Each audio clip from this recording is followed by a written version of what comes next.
Hello everyone, I'm Kathy and welcome to the Human Anatomy and Physiology class. Our lesson for today is the excretory system.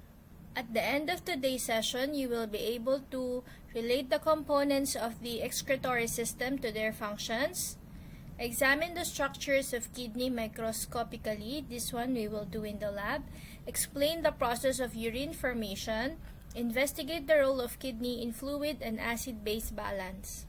Our slides contains the following: structure and functions of urinary system, microscopic structure of the kidneys, urine production, sodium and water regulation, electrical activity of the heart. What does the urinary system do? It removes waste product from the blood, regulates blood pH, ion balance, and water balance. It is consist of the kidneys, urinary bladder, and ducts that carries the urine. It is consist of the kidneys that produces urine. You have two ureters that conduct urine from kidneys to bladder, urinary bladder that stores urine, and urethra conducts urine to body exterior. Your kidneys lie on each side of the vertebral column below the diaphragm and the liver. Microscopic structure of kidney. It is divided into two layers. You have the cortex and the medulla. You have the renal pyramids, which is cone-shaped, found in the medulla.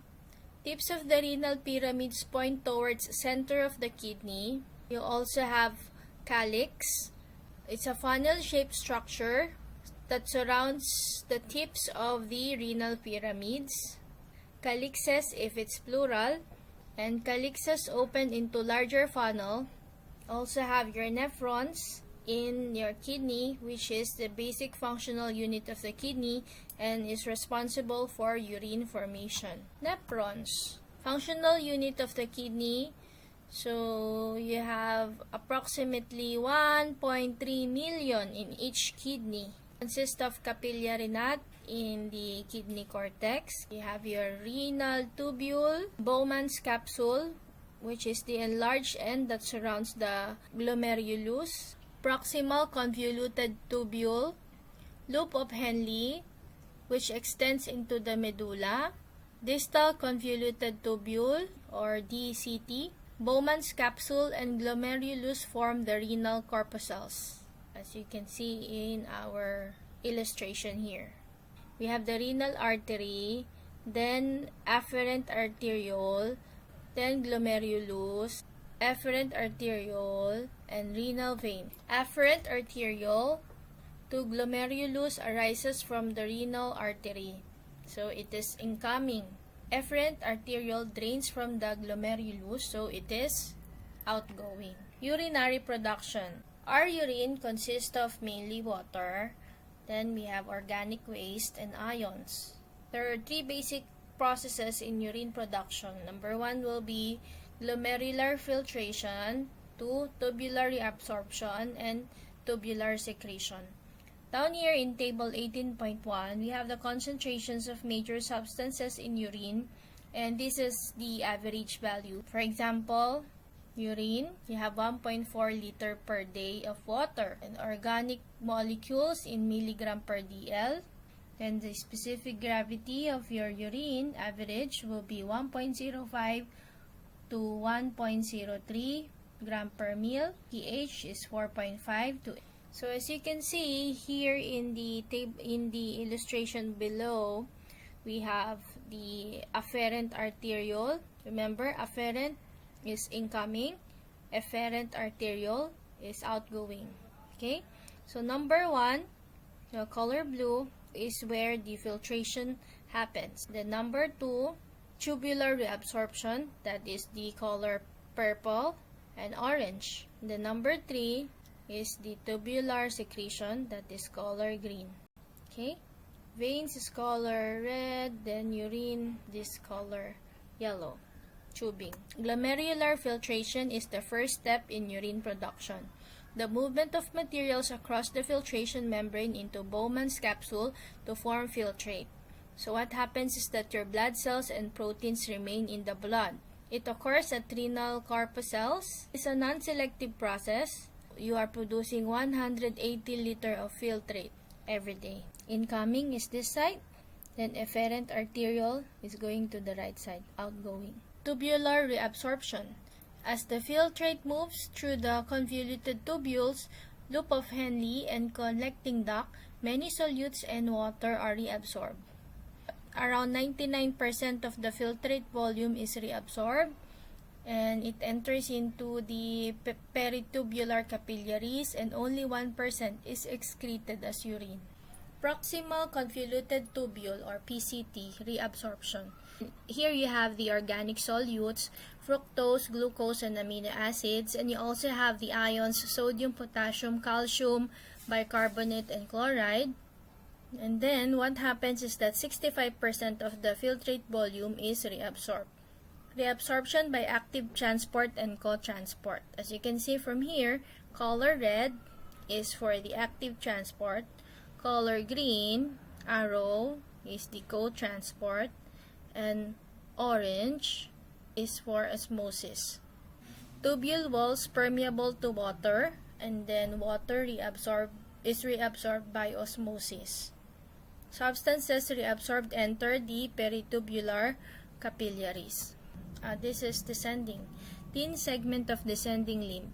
Wall of tubule permeable to water but moderately permeable to solutes. Water move into peritubular capillaries by osmosis. Further concentrates, filtrate.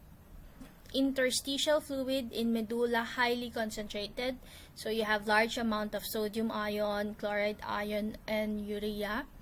Some solutes move into the tubule by diffusion, and around 15% of filtrate volume is reabsorbed at this point.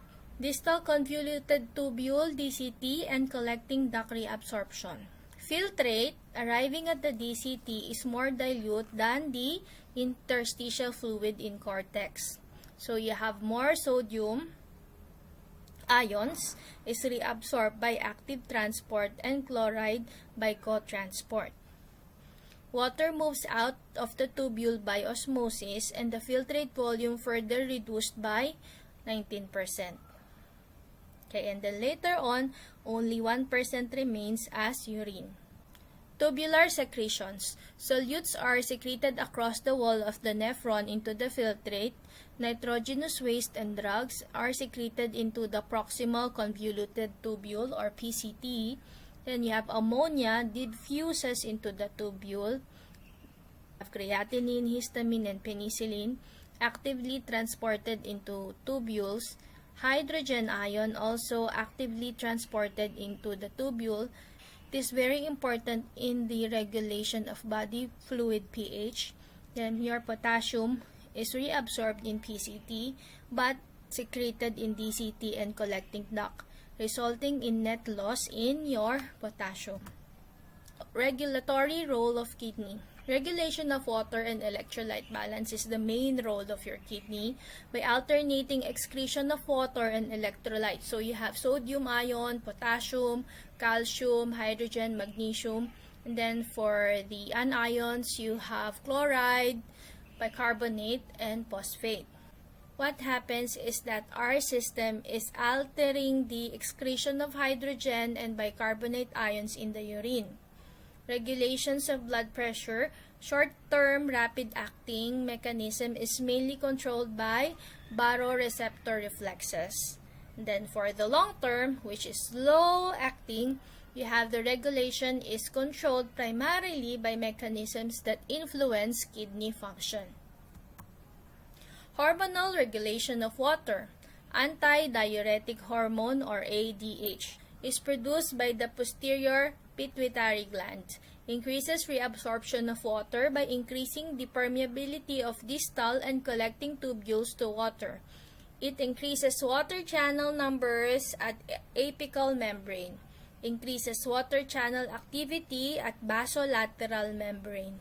Water channels or aquaporins where the protein channels in the cell membrane which allows osmosis to occur across the cell membrane. Aldosterone is produced by the adrenal cortex in the adrenal gland. Increases reabsorption of sodium by increasing the permeability of the distal and collecting tubules to sodium. So what happens is that there's an increase in sodium channel numbers and sodium channel activity at apical membrane. Increases sodium or potassium pump activity at the basolateral membrane. Sodium channels are the integral membrane proteins that allow sodium to pass through the cell membrane. So let's say down here in the photo we have angiotensinogen, and you have angiotensin 1, then angiotensin 2. What happens is there is an increase in aldosterone secretion. If there's an increase, it also increases sodium and water reabsorption that results in the increase of your blood pressure. So that we have the kidney, then passing through the kidney, there's a decrease in the blood pressure, and so it also impacts an increased renin secretion from our kidney. Renal acid regulation. Kidneys help regulate blood pH by excreting hydrogen in the urine and reabsorbing bicarbonate. Average blood pH is 7.4. When body fluids are too acidic, hydrogen ion secretion increases. But when the plasma hydrogen increases above normal during acidosis, so what happens is that renal compensation includes increasing the hydrogen secretion. So when you increase hydrogen excretion in the urine, it decreases the hydrogen in your plasma. Reabsorption of all filtered bicarbonate decreases bicarbonate excretion. And so what happens is bicarbonate in your plasma is also elevated.